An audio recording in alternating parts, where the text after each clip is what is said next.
On a vu depuis un certain temps, parce que c'est une série qu'on a entamée, que les dons du Saint-Esprit que le Seigneur nous donne lorsqu'on accepte Jésus dans notre vie, on reçoit le Saint-Esprit qui nous fait naître de nouveau, puis après ça, on peut vivre cette expérience-là d'être rempli du Saint-Esprit, d'être revêtu du Saint-Esprit pour l'œuvre à laquelle Dieu nous appelle, pour être des témoins efficaces.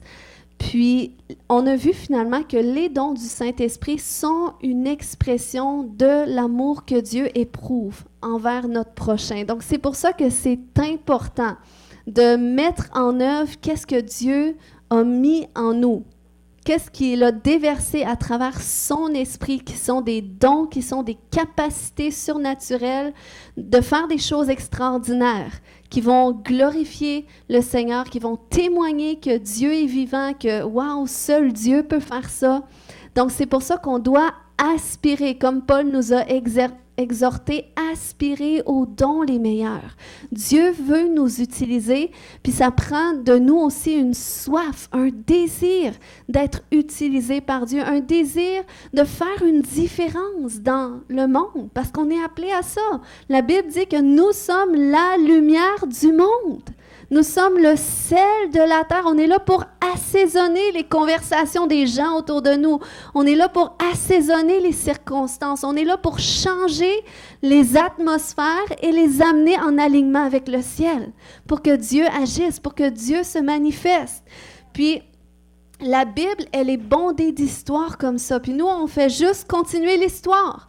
On n'essaye pas de réécrire qu'est-ce qui a déjà été écrit, mais on se sert de ça. Ça nous inspire pour nous montrer qu'est-ce qu'on peut faire, qu'est-ce que Dieu est capable de faire à travers de nous puis avec nous.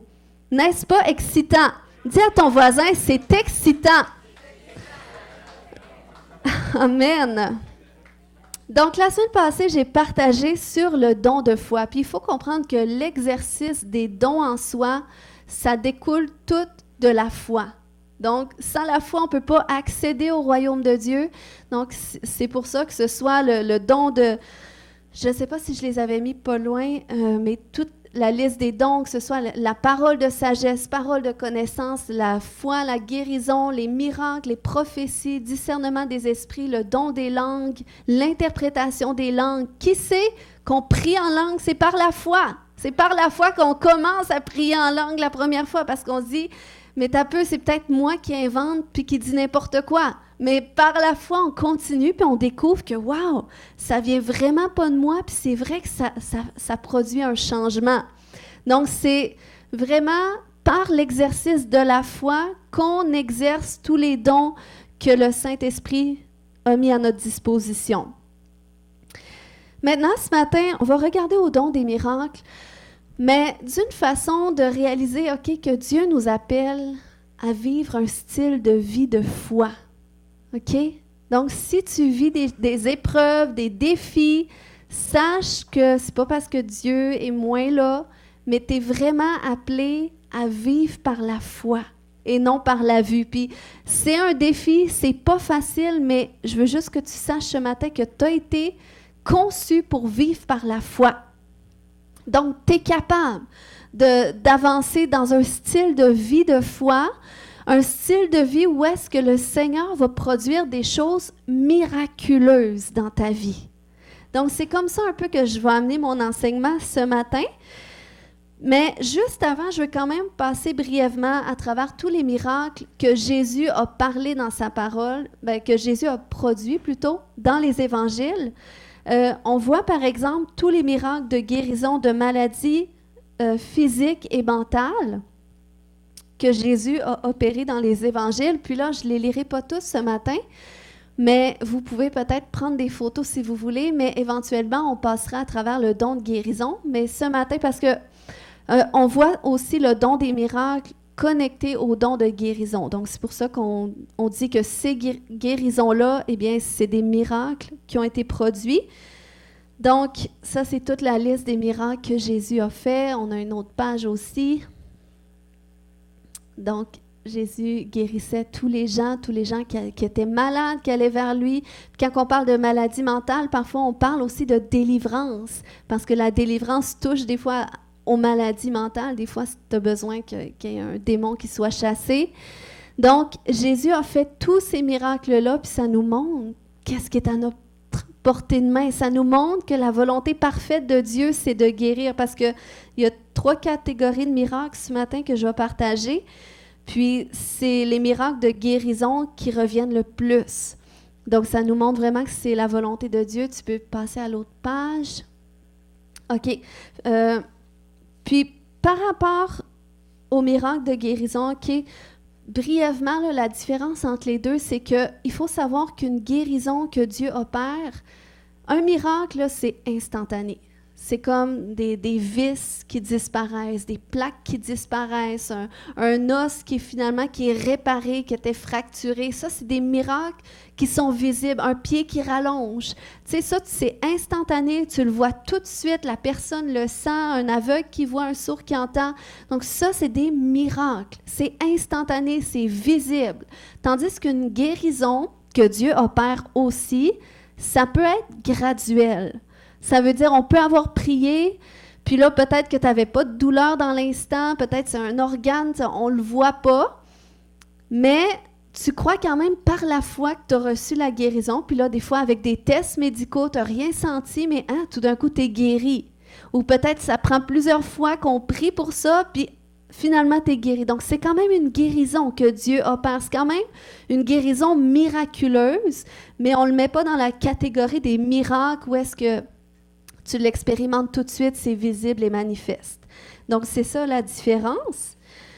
Par rapport aux autres miracles, on voit les résurrections que Jésus a faites qui aimeraient être utilisées de Dieu pour ressusciter les morts. Amen. Le Seigneur nous appelle à ça et je crois que le Seigneur nous réserve aussi des opportunités comme ça où est-ce qu'il va témoigner sa grandeur. Puis même si on ne le voit pas, on ne l'a pas vu encore personnellement, je crois qu'on doit quand même aspirer à ça. On doit se préparer à ces choses-là. Ensuite, tu as les miracles de la maîtrise des forces de la nature. Donc, la tempête apaisée, Jésus qui marche sur les eaux, la multiplication de pain, donc des miracles de multiplication de ressources, de nourriture, la pièce de monnaie dans la bouche du poisson. Si tu es endetté, tu as besoin d'argent, tu ne sais pas comment tu vas finir ta fin de mois, tu peux aller voir dans la bouche de ton chat ou tu peux tout simplement croire que le Seigneur peut faire apparaître quelque chose dans ton compte de banque. C'est des choses qui se peuvent, qui sont à notre portée de main. Le figuier desséché. Des fois, on a besoin que certaines choses dans notre vie qui sèchent puis qui meurent. Tu sais, quand ça ne porte pas de fruits, quand tu luttes avec quelque chose, il y a quelque chose qui revient tout le temps. À un moment donné, tu as besoin que ça sèche puis que ça meure. Ensuite, les pêches miraculeuses, l'abondance. Le Seigneur veut faire ça. L'eau changée en vin. Donc ça, c'est des miracles des maîtrises des forces de la nature.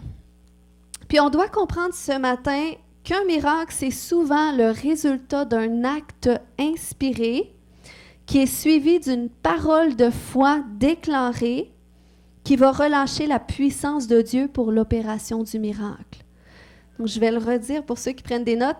Un miracle, c'est souvent le résultat d'un acte inspiré suivi d'une parole de foi déclarée qui va relâcher la puissance de Dieu pour l'opération du miracle. Amen. Donc ça, c'est vraiment le style de vie que le Seigneur nous appelle à vivre. Puis on l'a vu à travers le don de foi. La foi, ça commence en croyant en relation avec qu'est-ce que la parole de Dieu dit par rapport à ta situation. Donc tu crois par la foi. Ensuite, tu déclares par la foi, tu ouvres la bouche, tu parles sur la foi que telle chose va se produire ainsi.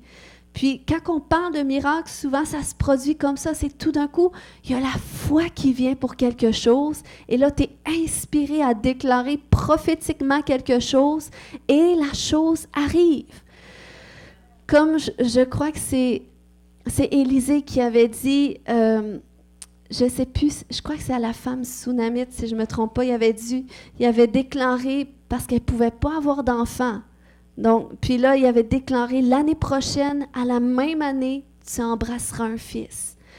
Puis, c'est une parole que je me suis retrouvée aussi à déclarer parce que je sentais vraiment, tu sais, il y a des fois, tu déclares la parole comme ça, mais il y a d'autres fois que il y a comme un feu à l'intérieur de toi. Moi, dans ces temps-là, je sais absolument, j'ai la ferme conviction que Dieu va agir en accord avec la parole parce que je l'ai vu le faire dans le passé, donc maintenant, je sais. Donc, c'est pour ça qu'on a besoin de vivre des expériences pour que ça bâtisse notre foi à nous aussi. Donc, ce matin, on va voir, OK, entre autres, comment est-ce qu'on peut apprendre à vivre justement sous l'inspiration du Saint-Esprit pour que le Saint-Esprit nous inspire à faire des choses ou des pas qui vont enclencher des miracles. Puis, je ne veux pas parler justement d'un point de vue au niveau de l'Église. OK? C'est super extraordinaire. Moi, j'aime tellement aller à l'Église. Aimes-tu, j'espère que tu es là ce matin, que tu aimes venir à l'Église. Moi, je suis passionnée pour l'Église. C'est ma journée préférée. Non, mais j'aime vraiment l'Église. Vous savez, j'aime voir Dieu agir dans l'Église. J'aime voir les vies touchées, les vies transformées, les gens guéris. Mais il faut savoir que les dons que Dieu nous donne, oui, sont pour l'Église, oui, sont pour les croyants, mais sont aussi surtout pour la société. Donc, il faut apprendre, OK, oui, on veut voir Dieu agir dans l'Église, mais il faut aussi sortir Dieu de l'Église. Il faut sortir Dieu des quatre murs et l'amener dans notre travail, l'amener dans tout ce qu'on fait, dans nos activités. Parce que c'est là que les gens vont être touchés. La lumière a sa place dans les ténèbres. OK? Les ténèbres ont besoin de la lumière pour voir quelque chose. Donc, c'est pour ça que je veux vraiment amener cet enseignement-là de façon pratique à ce que vous réalisiez la responsabilité que vous avez de mettre au service du monde qu'est-ce que Dieu vous a donné. Parce que c'est des avantages que nous, on a, que le monde n'a pas. Amen. Puis, tu sais, il faut réaliser, OK, qu'on est dans ce monde, mais on n'est pas de ce monde. Donc, nous, on opère sous un autre système. OK? Dieu, OK, il a concocté un système de justice dans lequel on fait partie. Dans le fond, c'est pour nous qu'il a fait ça.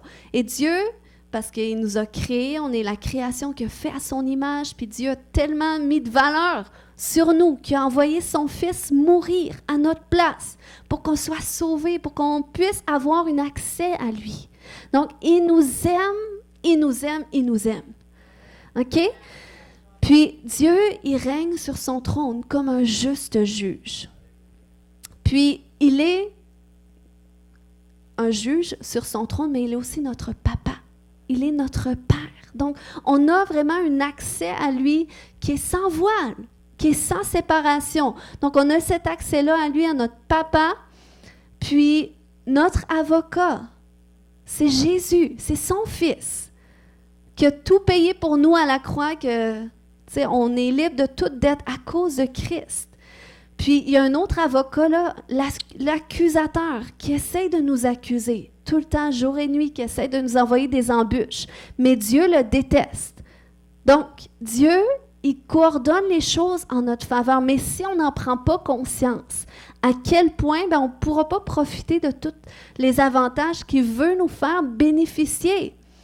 Parce que un des avantages qu'on a en tant que chrétien, c'est qu'on peut porter la faveur de Dieu. Dans le fond, on attire, à cause de la faveur de Dieu qui est sur nous, eh bien, cette faveur-là se traduit en influence. Puis, il faut que tu saches comment est-ce que, justement, tu peux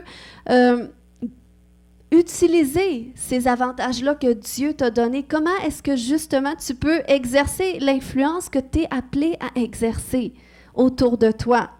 Amen, parce que ça glorifie le Seigneur.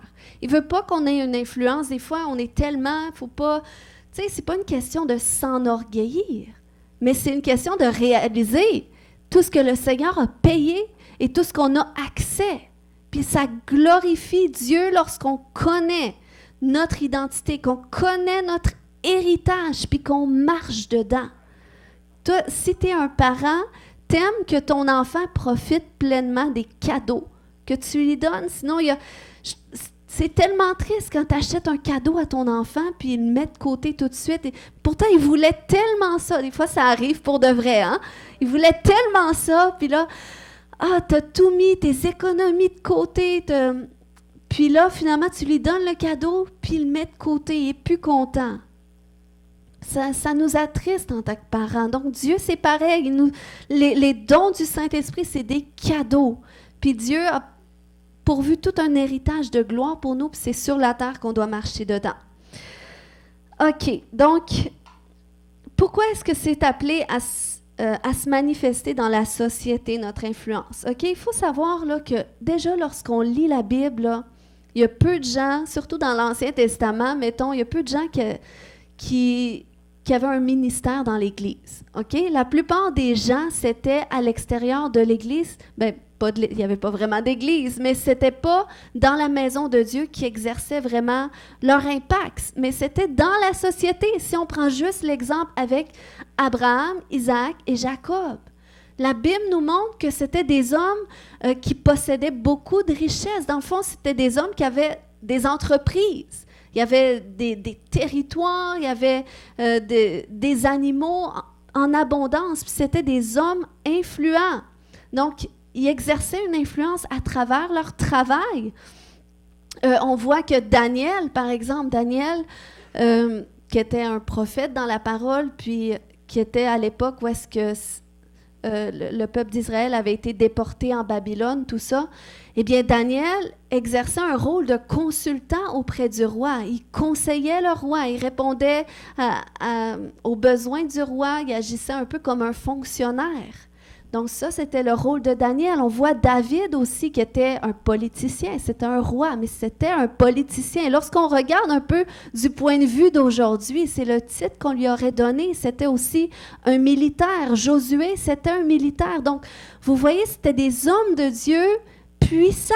Des hommes de Dieu qui ont exercé une influence extraordinaire dans leur génération, à un point que ça fait partie de notre parole aujourd'hui, à un point que de génération en génération, ils ont laissé une trace. Bien, ces hommes-là, leur influence s'exerçait dans la société. Donc, est-ce qu'on peut prendre conscience de qu'est-ce qu'on porte en nous, qui n'est pas petit du tout? On porte Dieu en nous, le Dieu qui, tu sais, des fois, on aime ça, être ensemble en tant que croyants, puis je trouve que c'est tellement important, la communauté chrétienne. Mais on doit vraiment apprendre à amener tout ce qu'on reçoit ici, dehors.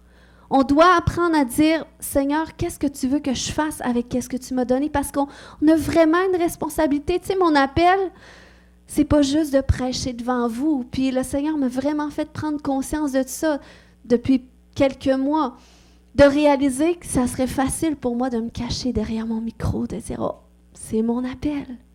Seigneur, je n'ai pas besoin d'évangéliser, je n'ai pas besoin de faire de différence. Moi, je t'ai appelé pour l'Église, mais non. Le Seigneur m'a dit, je t'ai donné des dons que je veux que tu mettes aussi en œuvre dans la société. Et ça, c'est ma responsabilité. Donc, on a tous une responsabilité. C'est un peu pour ça que je m'implique à l'école de mes enfants. C'est pas parce que ça me tente ou c'est pas parce que j'ai du temps, mais c'est parce que je sens que Dieu veut que je le fasse. Puis quand tu fais qu'est-ce que Dieu veut que tu fasses, il te donne le temps pour faire tes autres choses aussi. Amen. Il faut être proactif. Donc, je veux parler de 3 avantages ce matin. Je ne sais pas si je vais passer à travers les 3. On va voir comment ça va. Mais premièrement, un avantage qu'on a, c'est notre communion avec Dieu. OK? Ça semble simple, dit comme ça, mais c'est quelque chose de très gros. Le fait qu'on a une communion, un accès à Dieu. Parce que on sait que dans la vie, il y a des gens qui sont très doués. Il y a des gens qui sont très intelligents. Puis c'est super parce que Dieu a aussi donné des capacités à chaque être humain.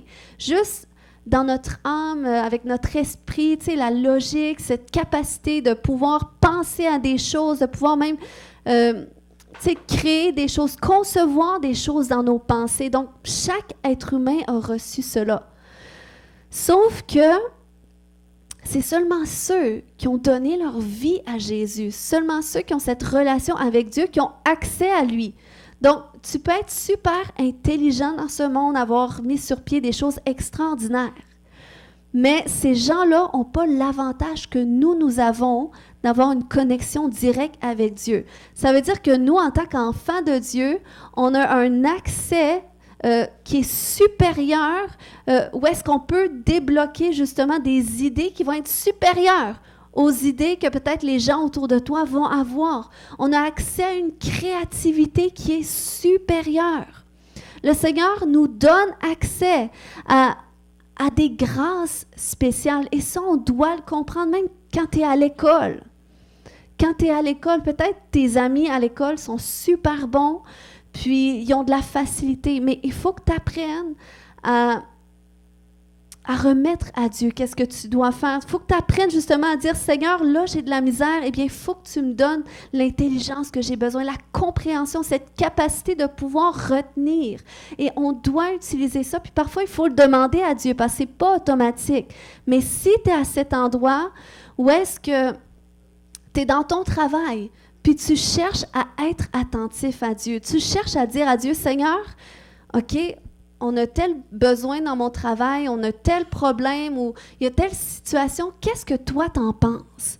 Peut-être que tout le monde autour de toi a des idées, mais il faut que tu apprennes à mettre Dieu au centre de tout ça. Puis peut-être qu'il va te donner une direction, peut-être qu'il va débloquer une direction peut-être c'est une personne d'autre qui va dire « Ah, je sais quoi faire ». Mais c'est à cause de ta prière, c'est à cause que toi, tu as demandé l'intervention de Dieu. Et Dieu, ça l'intéresse.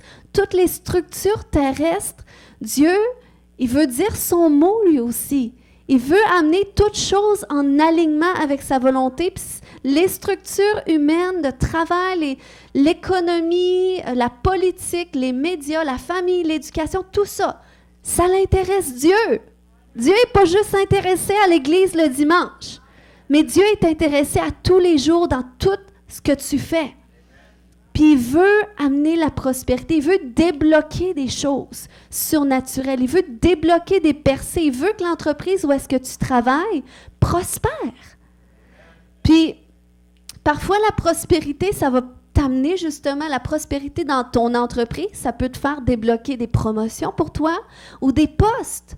Puis quand tu es un bon intendant, que tu invites Dieu dans ce que tu fais, Seigneur, tu penses quoi de cette situation-là que je dois résoudre?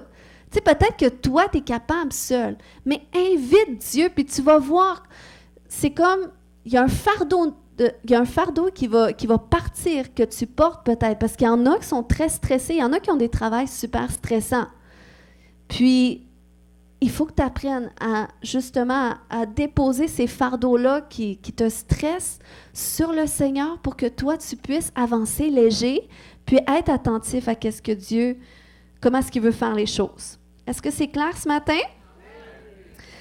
Donc, David avait dit dans Psaume 43, 3, c'est une prière, puis je trouve que c'est une prière qu'on peut même dire à Dieu. Il avait dit, « Fais-moi voir ta lumière avec ta vérité pour qu'elle me conduise. » Donc, en tout temps, tu peux dire, « Seigneur, fais-moi voir ta lumière avec ta vérité pour qu'elle me conduise et qu'elle soit mes guides. » Tu sais, quand tu prends le temps de méditer là-dessus, puis ça, j'en parlais la semaine passée, comment c'est important.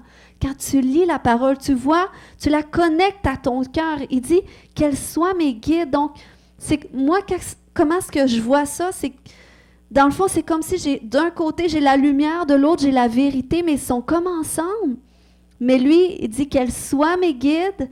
Donc, chaque côté de moi, elles avancent avec moi, la lumière et la vérité. Donc, parce que j'ai une communion avec Dieu, eh bien, j'ai la lumière, j'ai la vérité qui sont là. Puis, tu sais, Jésus a dit qu'il nous enverrait un consolateur, le Saint-Esprit, OK? Puis qui nous conduirait dans toute la vérité. Donc, c'est ce que Dieu veut faire. Puis, il veut toujours que tu puisses avancer avec cette conscience-là que le Seigneur, il est intéressé, il est là avec toi, il est là dans ce que tu fais. Puis, il veut que tu te confies en lui. Il veut que tu cherches à entendre sa voix. Parce que c'est ça, la clé du succès, c'est vraiment de chercher à entendre la voix de Dieu puis de faire qu'est-ce qu'il dit. Puis, quand tu fais ça, tu vas prospérer. Assuré, à 100%. La Bible nous l'a montré. sûrement que vous avez des témoignages qui le montrent aussi, donc c'est suffisant pour le savoir. Si tu es à cet endroit, que tu sais que tu es où est-ce que tu dois être, peut-être c'est relax, ton travail, il ne se passe pas grand-chose, tu ne sais pas comment tu peux exercer une influence, mais peut-être le Seigneur t'appelle à faire autre chose. Je veux dire, pas changer de travail, mais peut-être entreprendre quelque chose de plus, où tu dois le demander à Dieu. Seigneur, où est-ce que tu m'appelles à exercer une influence dans la saison de ma vie? Où est-ce que je suis? Est-ce que je dois mettre sur pied quelque chose? Est-ce que je dois développer un passe-temps? Puis c'est à travers mon passe-temps que tu veux que j'exerce une influence sur les gens. Donc, tu dois chercher ça. Puis, c'est d'avoir en tête que Dieu est toujours avec toi. Puis Dieu, il veut se manifester. Puis des fois, il ne se manifeste pas toujours à travers un témoignage où est-ce que tu parles de Jésus. Mais c'est à travers ton travail que tu fais que là, ça va se traduire en excellence. Et c'est là que tu donnes un bon témoignage, ce qui fait en sorte que les gens, tu vas laisser une trace. Les gens se souviennent de toi, puis les gens veulent travailler avec toi. Ils veulent faire des affaires avec toi parce qu'ils voient que, wow, cette personne-là, comment est-ce qu'elle travaille? J'aime ça. Cette personne-là est organisée. Cette personne-là est vive d'esprit. Cette personne-là, à toutes les fois qu'on a un problème, il y a une solution qui vient. Cette personne-là, quand je suis dans sa présence, je sens la paix. Ça me fait du bien. Puis les gens ont besoin de la paix. Le monde ne connaît pas. Il n'y a pas accès à la paix que nous avons. Mais vous voyez, quand je parle d'influence, c'est aussi dans cette dimension-là. Donc, oui, un moment donné, j'ai écouté une histoire, je trouvais ça intéressant. C'est un homme que, lui, c'était un homme d'affaires, il avait un hôtel. Puis, son hôtel, dans le fond, était occupé à 70% de capacité. Puis là, il était à cet endroit où est-ce qu'il cherchait Dieu. Mais qu'est-ce qu'il peut faire de plus? Et des fois, promotion, oui, tu peux, mais des fois, le Seigneur veut nous inspirer d'autres idées, puis là, il en parle à un de ses amis que lui est pleinement avec le Seigneur, quelqu'un qui est prophétique. Puis là, la personne dit, écoute, il dit, je sens que tu devrais engager des intercesseurs comme préposés aux chambres qui vont, tu sais, en même temps qu'ils font le ménage, qui vont prier. Puis, en faisant ça, ils ont changé l'atmosphère de l'hôtel. Ce qui a fait en sorte que l'hôtel est passé de 70 à pleine capacité. Puis, les gens avaient tout le temps le goût de revenir. Pourquoi? Parce que par la prière, ils ont aussi changé l'atmosphère. La paix est venue. Tu sais, ce sentiment que tu es bien. Hein? Qui aime ça, voyager, puis que tu arrives d'un endroit, puis wow, hey, je me sens en vacances, je me sens qu'il n'y a plus aucun problème, il n'y a plus rien qui peut m'atteindre. Donc, les gens sont prêts à payer cher pour la paix. Puis, il faut savoir que ça, c'est ce qu'on porte. C'est ce qu'on porte à l'intérieur de nous. Puis, on doit faire attention. Hein, le Seigneur nous met à l'épreuve. On sait sur les marchés de travail, hein, comment est-ce il y a des atmosphères de critique, il y a des atmosphères de déshonneur. Puis, nous, on ne doit pas rentrer là-dedans. OK? On doit vraiment faire attention. Je sais que c'est pas facile. J'ai déjà travaillé sur le marché du travail, puis je trouvais ça pénible. Mais il faut prendre la grâce de Dieu. Quand il faut. Puis il faut juste pas rentrer là-dedans, puis prier, demander au Seigneur, inviter sa présence, puis appeler sa paix. Puis le Seigneur change les choses. Amen. Donc, mon deuxième point maintenant, c'est le deuxième avantage qu'on a, OK, que c'est ce que j'ai appelé l'intuition prophétique. C'est pas un mot qui fait partie de la parole de Dieu, mais vous allez voir que c'est un terme qu'on peut comprendre selon le monde séculier.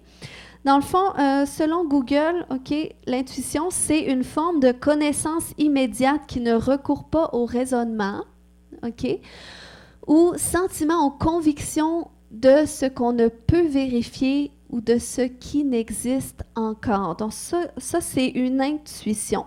OK, puis il faut réaliser là, que l'intuition, chaque être humain a certains degrés d'intuition. Dieu, ça fait partie de chaque personne, sauf que nous, dans le fond, l'intuition, on peut le rattacher à deux dons que la Bible parle par rapport au Saint-Esprit qui sont le don de connaissance et le don de sagesse. OK, on voit ça dans 1 Corinthiens 12, 8.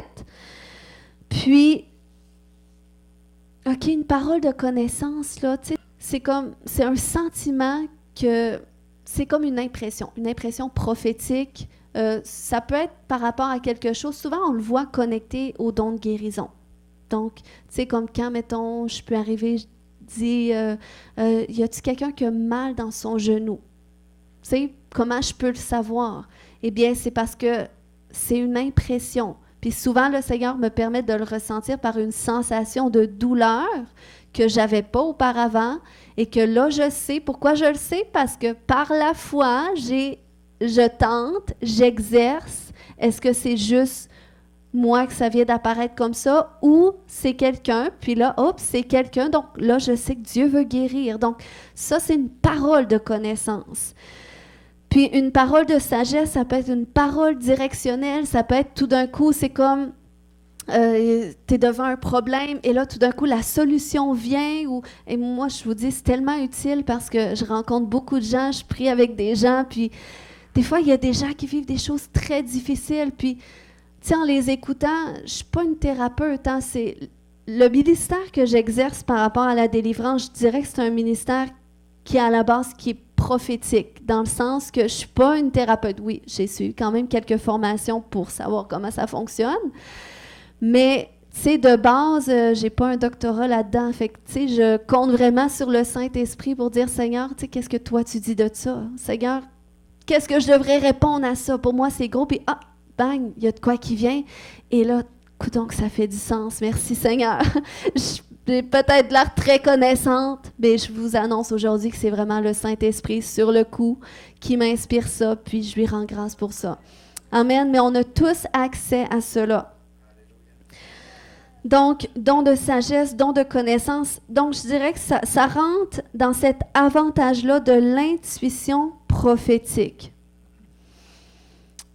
C'est quelque chose qui est super utile dans l'Église, la parole de connaissance, parole de sagesse, mais dans ce monde aussi. Les gens ont besoin de direction. Les gens ont besoin de savoir des fois qu'est-ce qui peut débloquer leurs circonstances ou aussi le Seigneur veut nous utiliser prophétiquement à mettre sur pied des choses qui vont porter du fruit, qui vont attirer soit la prospérité, qui vont débloquer des miracles financiers. Moi, je pense que quand tu es à cet endroit où est-ce que tu es endetté, on l'a déjà été, mais le Seigneur nous a conduits prophétiquement à faire des choses qui nous ont permis de vivre des gains financiers. Donc ça, c'est pour ça que l'intuition prophétique, cette capacité de sentir qu'est-ce qui se passe, ou de sentir qu'est-ce que Dieu veut faire dans ta situation, ou quand tu regardes l'économie, ou quand tu regardes comment est-ce que ça se passe dans ton entreprise, eh bien, ce sentiment-là intérieur de savoir, Seigneur, comment est-ce que tu veux conduire les choses.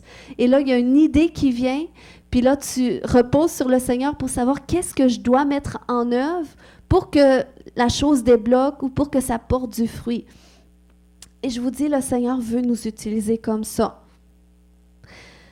Donc, l'intuition prophétique, c'est quand tu sens qu'il se passe quelque chose ou que quelque chose va se passer. Puis, je vous dirais là, que moi, en tout cas, j'aimerais tellement ça qu'on voit un petit peu plus de chrétiens entrepreneurs. Des gens où est-ce qu'ils sont prophétiquement conduits à mettre sur pied des choses. J'aime tellement ça, mon garçon, il a vraiment cette faculté-là, depuis qu'il est tout petit, il est capable d'imaginer toutes sortes de plans dans sa tête, puis il aimerait ça inventer des choses. Il a déjà essayé, bon, c'est le bordel après ça quand il sort tout, mais il y a vraiment cette créativité-là, puis je trouve que c'est vraiment quelque chose qu'on doit alimenter, puis qu'on a tous reçu aussi. Puis je crois que le Seigneur, il veut qu'on soit un petit peu plus sur le marché du travail, ou qu'on fasse un peu plus des affaires qui vont nous amener, parce que le prophétique, l'apostolique, ça devrait être aussi dans la société.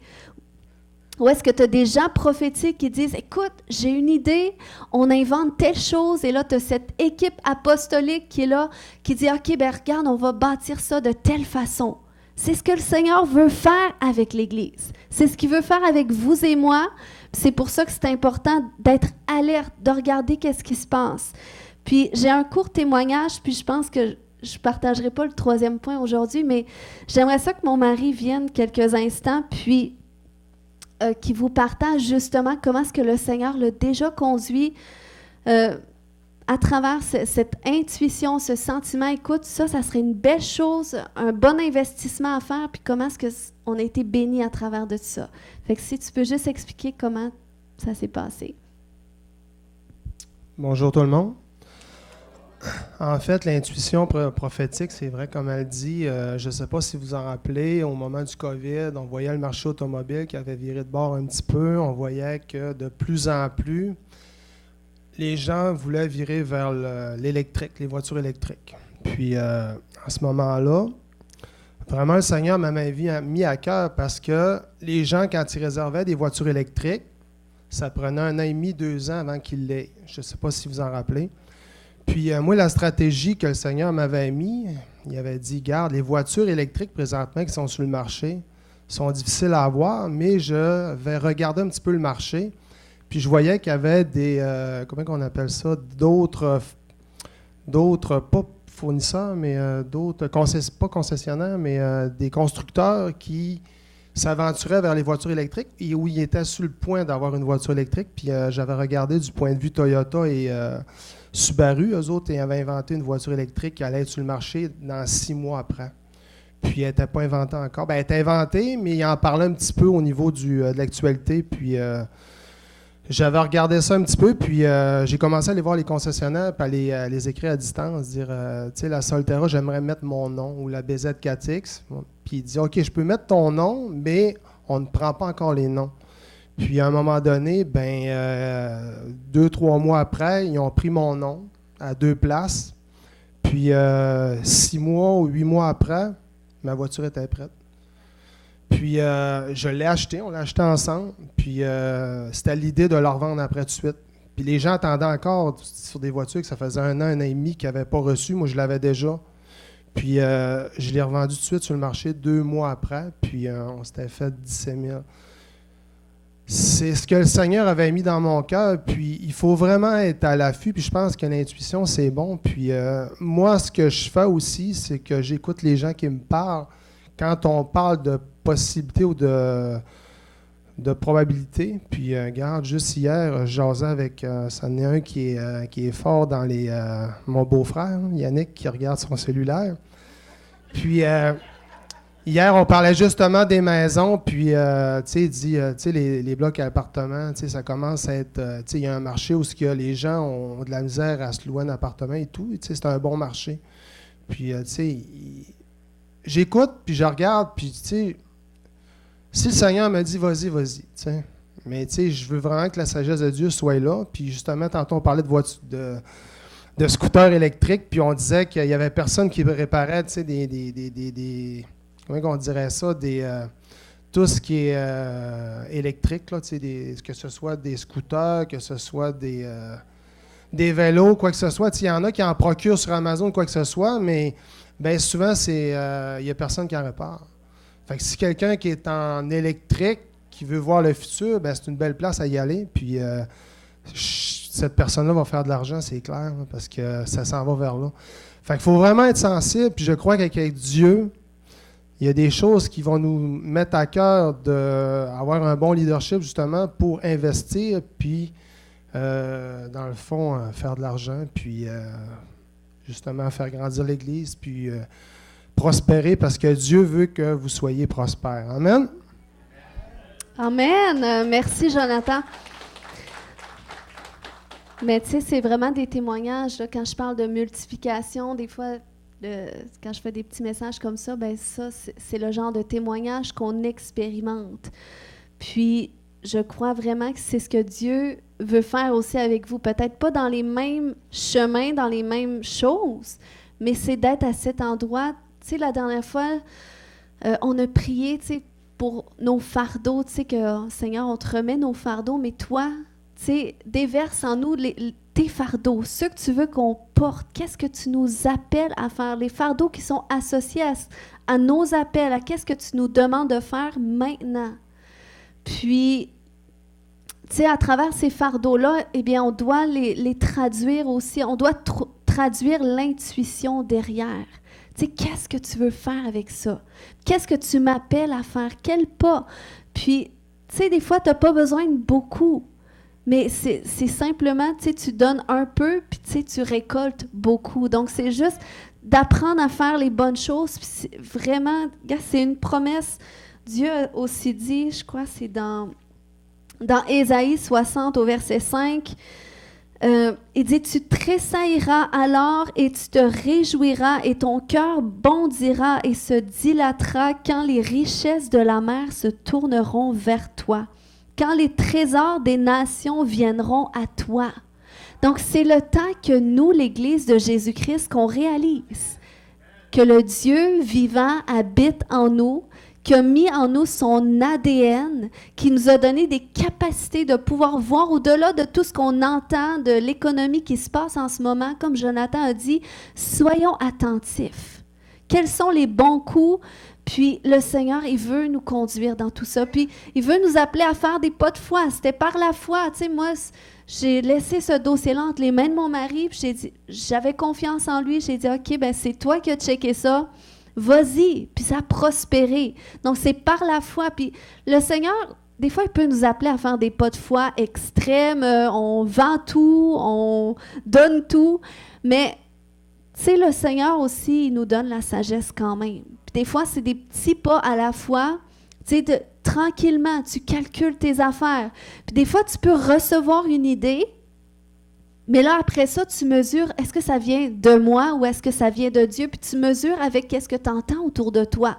Tu mesures avec qu'est-ce que les données disent. Qu'est-ce que l'actualité dit par rapport à ça? Puis ça te montre, OK, ben je crois que j'ai entendu de Dieu. Puis si tu as la paix dans ton cœur, mais go, vas-y, fais des pas comme ça. Puis c'est vraiment le style de vie que moi puis mon mari, on vit. Tu sais, avant que je sois pasteur à temps plein, au début de mon mariage, j'étais dessinatrice en bâtiment. Je travaillais dans une entreprise très bien réputée qui faisait des contrats internationaux. Puis mon mari, quand il m'a rencontré, il était content que j'aie ce travail-là.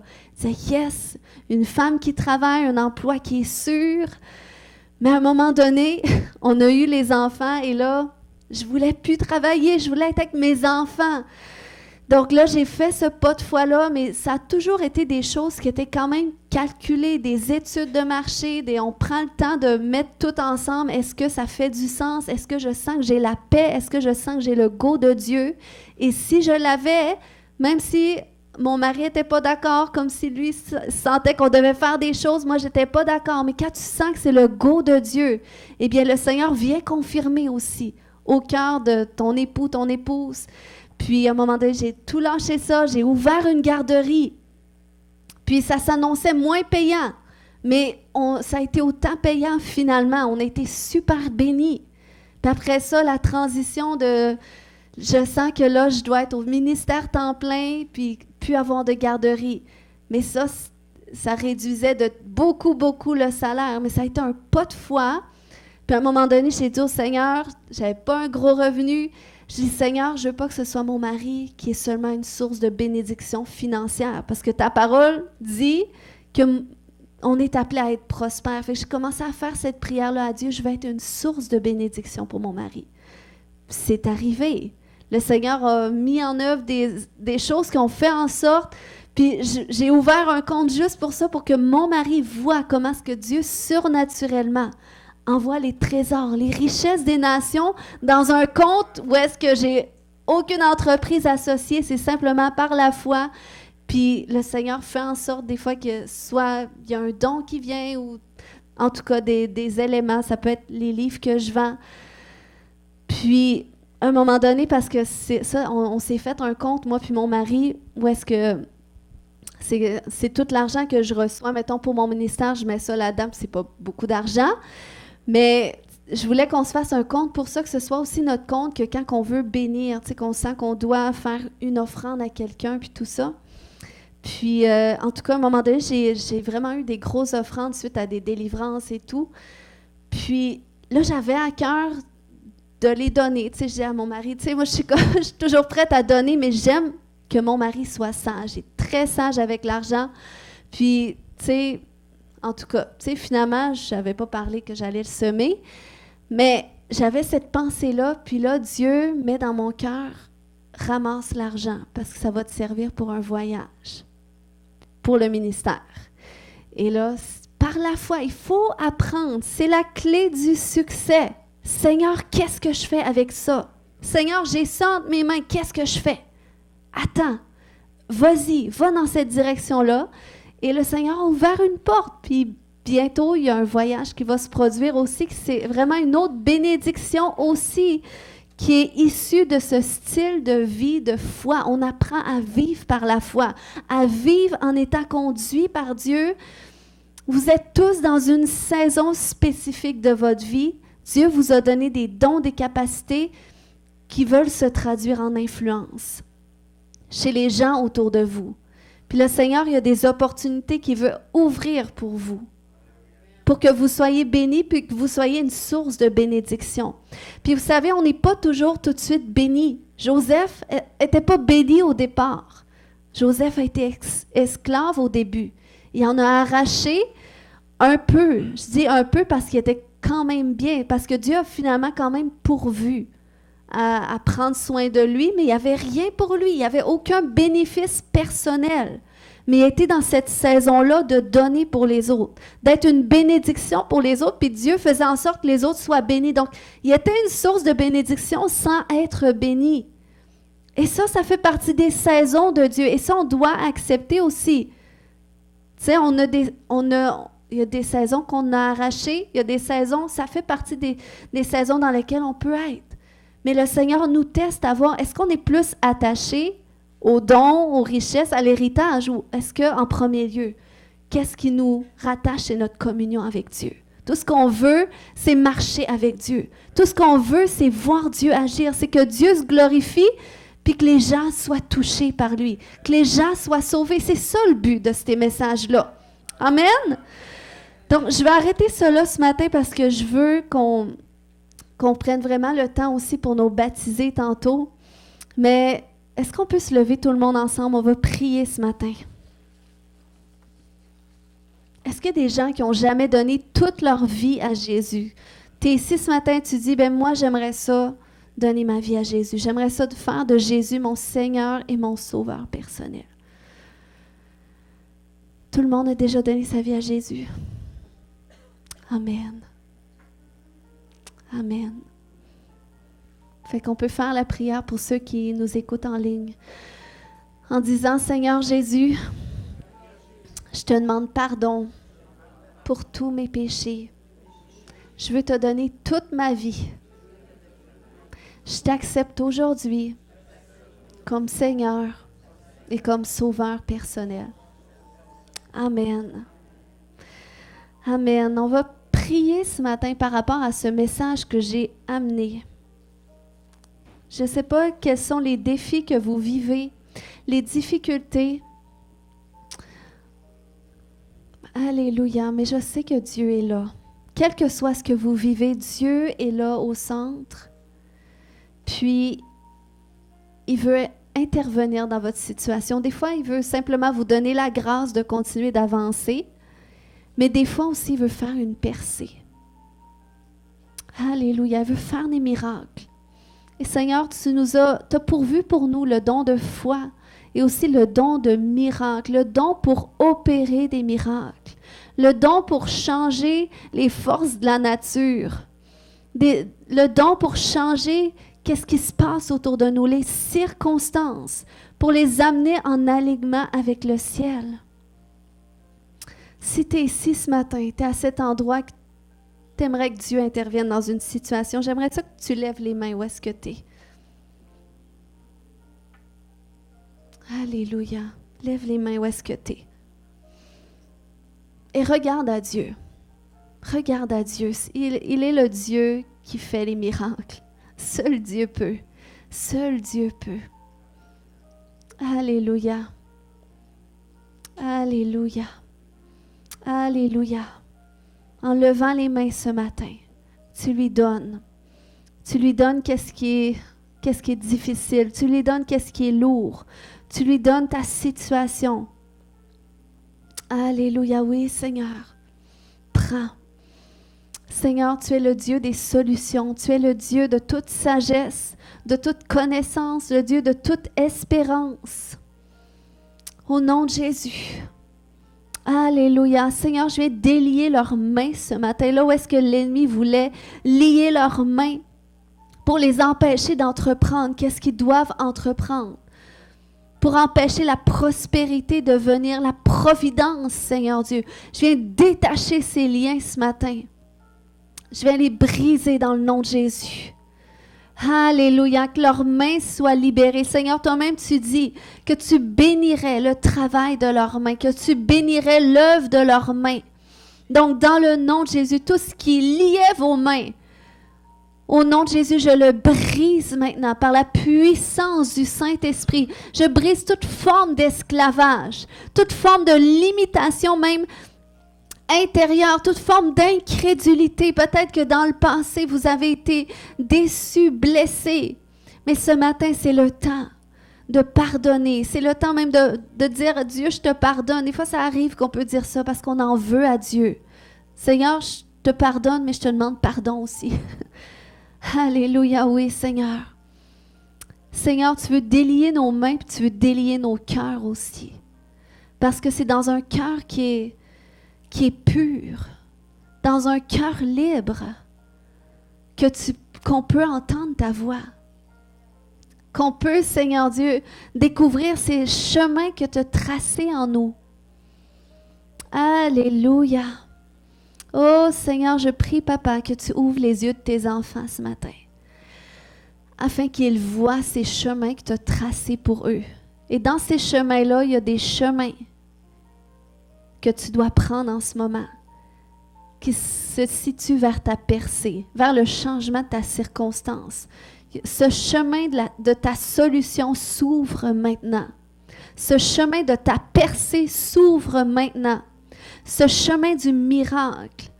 Des fois, il faut juste admettre nos torts, admettre nos erreurs, admettre que c'est vrai que c'est de ma faute. J'ai pas écouté ta voix, j'ai pas fait qu'est-ce que tu voulais que je fasse.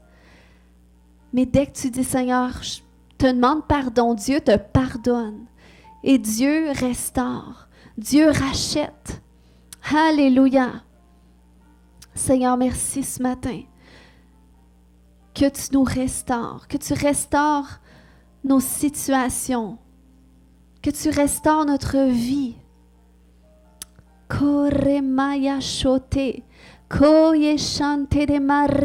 Seigneur, ce matin, j'ai relâché sur tes enfants ce don pour opérer des miracles. Je vais relâcher cette grâce, Seigneur Dieu. Alléluia, oui, Seigneur Dieu, cette capacité, cette intuition prophétique. Je prie, Seigneur Dieu, qu'elle se déploie dans tes enfants. Que l'intuition prophétique, alléluia, qu'est-ce que tu veux qu'ils fassent, Seigneur Dieu? Oh oui, Seigneur, merci que tu déposes tes fardeaux sur leur cœur, Seigneur Dieu. Tes fardeaux associés à leur appel, à qu'est-ce qu'ils doivent entreprendre en ce moment, qui va prospérer, qui va porter du fruit, qui va les rendre bénis et faire d'eux des sources de bénédiction. Dans le nom de Jésus. Amen. Est-ce que tu peux acclamer le Seigneur aujourd'hui? Alléluia, oui, Seigneur, merci.